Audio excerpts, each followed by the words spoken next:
முயற்சி திருவினையாக்கும். முயன்றின்மை இன்மை புகுத்திவிடும். கண்மணி அன்போட காதலன் நான் நான் எழுதும் லெட்டர் மடல் இல்லை கடுதாசி வச்சுக்கலாமா? ஆனால் கடிதமே இருக்கட்டும். படி. கண்மணி அன்போடு காதலன் நான் எழுதும் கடிதமே. பாட்டாவே படிச்சிட்டியா? அப்போ நானும் முதல்ல கண்மணி சொன்னேன்ல, இங்கே பொன்மணி போட்டுக்க. பொன்மணி, உன் வீட்டில் சௌக்கியமா? நான் இங்கே சௌக்கியம். பொன்மணி, உன் வீட்டில் சௌக்கியமா? நான் இங்கு சௌக்கியமே. உன்னை நினச்சி பார்க்கும்போது கவிதை மனசில் அருவி மாதிரி கொட்டுது. ஆனால் அதை எழுதணும்னு உக்காந்தா அந்த எழுத்து தான் வார்த்தை. உன்னை எண்ணி பார்க்கையில் கவிதை கொட்டுது. அதான் அதை எழுத நினைக்கையில் வார்த்தை முட்டுது. அதேதான் பிரமாதம். கவிதை கவிதை படி.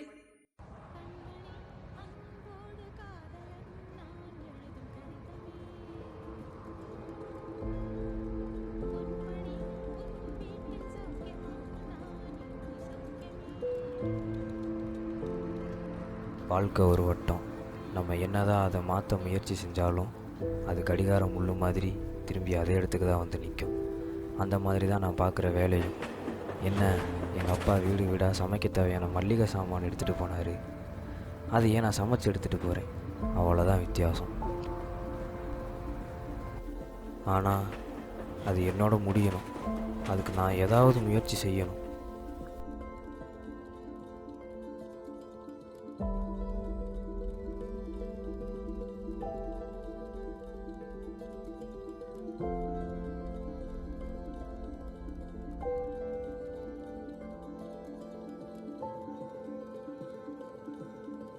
என்னோடய ஆசையெல்லாம் என் தங்கச்சி ஆசைப்பட்டதெல்லாம் வாங்கி கொடுக்கணும். அவளை நல்லா படிக்க வச்சு நல்லா பார்த்துக்கணும்.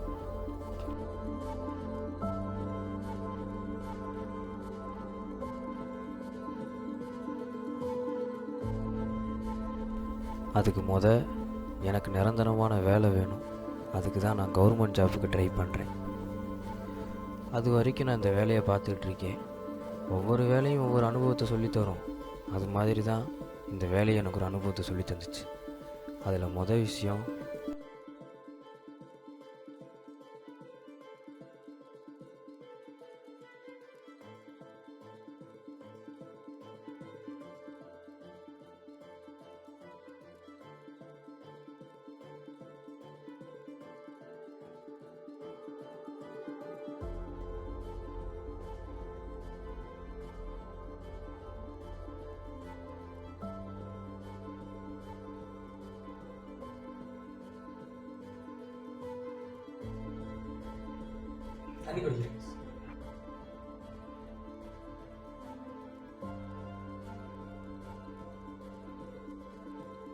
ஒரு சில இடத்துல என் நிலைமையை புரிஞ்சுக்கிட்டு இந்த மாதிரி சில அன்பை காட்டுவாங்க. இன்னொன்று,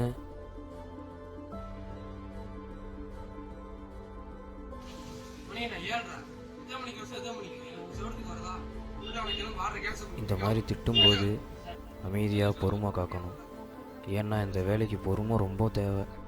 3, என்ன தான் இப்படியெல்லாம் இருந்தாலும் ஒருத்தவங்களுக்கு பசின்னு வந்த உடனே எங்களை மாதிரி டெலிவரி பாய்ஸுக்கு தான் ஃபோன் பண்ணுறாங்க.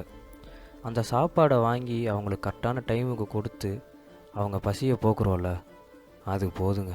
மனசில் அவ்வளோ சந்தோஷமாக இருக்கும். ஒருத்தவங்களுக்கு சாப்பாடு கொண்டு போய் கொடுக்குற பாக்கியம் எத்தனை பேர்த்துக்கு கிடைக்கும் சொல்லுங்கள்? போதும், எனக்கு இது போதுங்க. அப்புறம் கிடைக்கிற நேரத்துலலாம் கவர்மெண்ட் எக்ஸாமுக்கு படிக்க ஆரம்பித்தேன். கடையில், சில நேரம் இந்த ரயில் கூட, சில சமயம் ரோட்டில் கூட.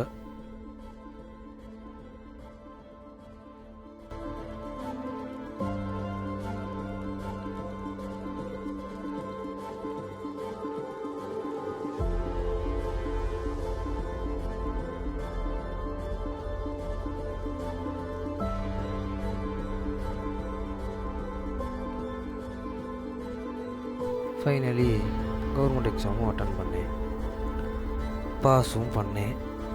அண்டு இப்போது